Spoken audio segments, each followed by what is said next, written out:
जंग जीतने के लिए 3 चीजों की बहुत अहमियत होती है, गैरत, ईमान और अकल। लेकिन यकीन कीजिए पाकिस्तानी कौम यानी आप इन तीनों चीजों से खाली हैं। आज मैं आपको मायूस नहीं करूंगा, बल्कि आप लोगों को हकीकत दिखाऊंगा, आप लोगों को आईना दिखाऊंगा। आप लोग वो कौम है कि जिनके इंतहाई संगीन और परेशान कुन हालात में जब आपकी शहरत काटी जा रही थी, तब भी पाकिस्तान के यूट्यूब पर ट्रेंडिंग में ड्रामे और गाने थे। क्या गज़वा हिंद की पेशनगोई इस कौम के लिए की गई थी कि जिसकी 80% आबादी हराम खाती और कमाती है, जिनके पेट में हराम होता है, जिस कौम की 90% आबादी झूठ बोलती है, गाहक को चीज की खामियां और नुक्स बताए बगैर बेच देती है और इसको अक्लमंदी समझती है, जिस कौम की बेटियां टिकटॉक पर नाचती हैं और इस कौम के शाहीन उन्हें बड़ी खुशी से देखते हैं। और यही बेटियां और बेटे जब वालिदैन बनेंगे तो सिवाय नाचने वालों के और क्या पैदा करेंगे, और ये माएं क्या तरबियत करेंगी। हकीकत तो ये है कि बेगैरत हिंदू और यहूदी नहीं, बेगैरत आप हैं। आप पाकिस्तानी बेगैरत हैं। आप लोग वो कौम हैं जो वैसे तो सारा साल इमाम हुसैन के मुकद्दस नारे लगाती रहेगी, लेकिन जब वाकई में कश्मीर मैदान करबला बनेगा तो सारी कौम वही कूफा वाले बन जाएंगे जिन्होंने इमाम हुसैन से कहा था कि आप आए, हम आपका साथ देंगे, लेकिन जब वक्त आया तो कोई अपने घर से नहीं निकला। फिर ये लोग तालिबान की मिसालें देते हैं कि तालिबान के पास कुछ भी नहीं था, कोई असबाब नहीं थे, लेकिन अल्लाह ने उन्हें फिर भी फतह दी। मुझे हैरत है कि ये किस मुंह से तालिबान की बात करते हैं। तालिबान को अल्लाह ने फतह दी थी तो उनकी गैरत, उनके ईमान, उनके तवक्कल, उनकी जिद्दोजहद, उनकी कुर्बानियों, उनके अज़म, उनके इस्तक़लाल और उनकी जिहाद की बिना पर। ना तो उनकी बेटियां टिकटॉक पर नाचती थीं, ना उनके बेटे गेम ऑफ थ्रोन्स और गानों और फिल्मों के शदाई थे, ना वो हराम खाते थे और ना ही वो नमाज कज़ा करते थे। कश्मीरी तो बेवकूफ है कि उन्होंने इस कौम से सारी उम्मीदें लगाई हुई हैं, जिस कौम के नौजवान मुजाहिद भी हैं और मुफ्ती भी हैं, लेकिन सिर्फ फेसबुक, ट्विटर और इंस्टाग्राम के। बल्कि लोग नौजवानों को और इस यूथ को बहुत सराहते हैं, कहते हैं कि ये पाकिस्तान का एसेट है, लेकिन मैं ये कहता हूँ कि ये नौजवान लानत है। इस वक्त पाकिस्तान की तकरीबन तमाम यूनिवर्सिटीज फहाशी, फहश गोई, गलाजत, नशा, इश्क माशूकी का अड्डा बनी हुई है। इन नौजवानों ने इस्लाम को मजाक बना दिया है। इन्हीं नौजवानों ने मॉडर्निज्म के नाम पे फहाशी और बेहयाई को रिवाज दिया है। हर लड़की आजकल टाइट्स पहन के फिरती है। इस्लाम और तहजीब का कोई नामो निशान ना यूनिवर्सिटीज में है, ना कॉलेजेस में।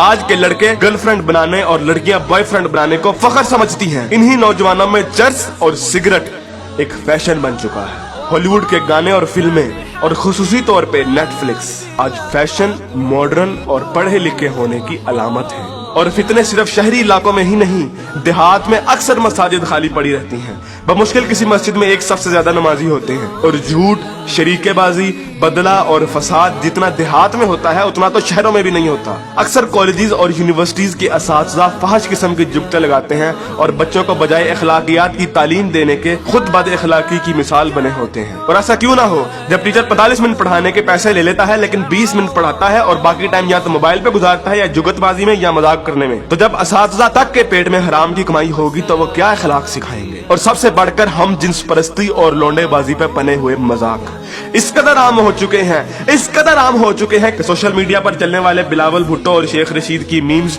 इस कदर आम हो गई हैं कि जैसे ये कोई मसला ही नहीं, जैसे ये कोई खिलाफे इस्लाम, खिलाफे तहजीब कोई बात ही नहीं। ये फितना मजाक मजाक में इस कदर आम हो गया है कि अब तो कोई स्कूल, कोई कॉलेज, कोई यूनिवर्सिटी से मुस्तस्ना नहीं। जिस कौम के बच्चे 12-12, 13-13 साल की उम्र में स्कूलों से ही फहाशी और पोर्नोग्राफी के मरीज बन जाते हैं, तो क्या वो हवस के पुजारी नहीं बनेंगे? ऐसी जगह ज़ैनब जैसे केस सामने नहीं आएंगे तो और क्या होगा? मुझे हैरत होती है कि हर बंदा मीडिया को तनकीद का निशाना बनाता है, हर बंदा मीडिया को फहाशी का असल कसूरवार ठहराता है, लेकिन खुद को कोई जिम्मेदार नहीं ठहराता, जो उस मीडिया को बड़े शौक और बाकायदगी से देखता है और उस मीडिया को अरबों रुपए का बिजनेस भी देता है।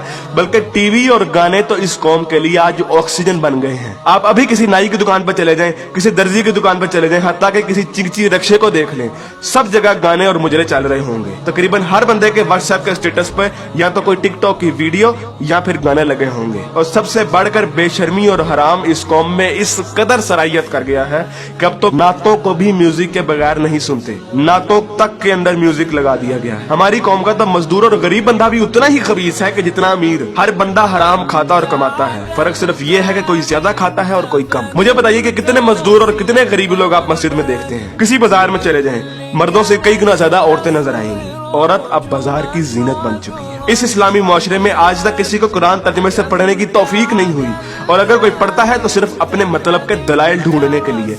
बरेलवी कुरान खोलते हैं तो ईद मिलादुन नबी को सही साबित करने के लिए, शिया कुरान खोलते हैं तो जुलूस और मातम को सही साबित करने के लिए, तबलीगी जमात वाले कुरान खोलते हैं तो सिर्फ तबलीग के दलाइल ढूंढने के लिए, औरतें कुरान खोलती हैं तो मर्दों को निगाहें नीची करने वाली आयत दिखाने के लिए, और मर्द कुरान खोलते हैं तो औरतों को पर्दा करने वाली आयत दिखाने के लिए। और बहुत सी अवाम तो ऐसी है कि जो सिर्फ और सिर्फ वजीफे करने के लिए कुरान खोलती है। यानी इन लोगों ने कुरान को अल्लाह की किताब नहीं बल्कि टेलीफोन डायरेक्टरी बना दिया है।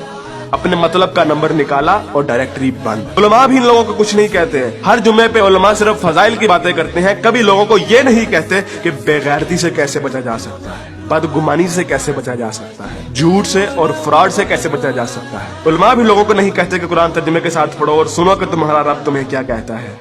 और यकीन कीजिए कि जब आप कुरान तर्जुमे के साथ पढ़ेंगे तो आपको अंदाजा होगा कि एक बार सुभान अल्लाह या 100 बार कलमा पढ़ने से जन्नत नहीं मिलनी। अमल करना पड़ता है, अमल। लेकिन हमारे मीठे मीठे उलमा और मुबल्लिग सिर्फ और सिर्फ मोहब्बतें बांटने पर जन्नतों का वीजा दे देते हैं। जिस मुल्क में दुनिया में सबसे ज्यादा ईद मिलादुन नबी मनाई जाती हो, मुहर्रम के जुलूस निकलते हो, तबलीगी जमात वाले तबलीग करते हो, वही मुल्क दुनिया में करप्शन और झूठ और हराम कमाने में सबसे आगे है। तुम लोग कुर्बानी के लिए जानवर भी लेते हो तो सिर्फ लोगों को दिखाने के लिए, अपना स्टेटस कायम करने के लिए। यकीन कीजिए असल गद्दार आप हैं। कायद आजम अल्लामा इकबाल और 50 लाख शोहदा के लहू से गद्दारी की है आपने, पाकिस्तान से गद्दारी की है आपने, और सबसे बढ़कर अल्लाह और उसके रसूल से गद्दारी की है आपने। ग़ज़वा उहद में जब सहाबा ने हुज़ूर अकरम सल्लल्लाहु अलैहि वसल्लम की एक छोटी सी नाफरमानी की थी, तो उस छोटी सी नाफरमानी की बिना पर अल्लाह ने मुसलमानों को बहुत बड़ी शिकस्त दी। हालांकि वो सहाबा थे और अल्लाह के रसूल भी उनमें मौजूद थे।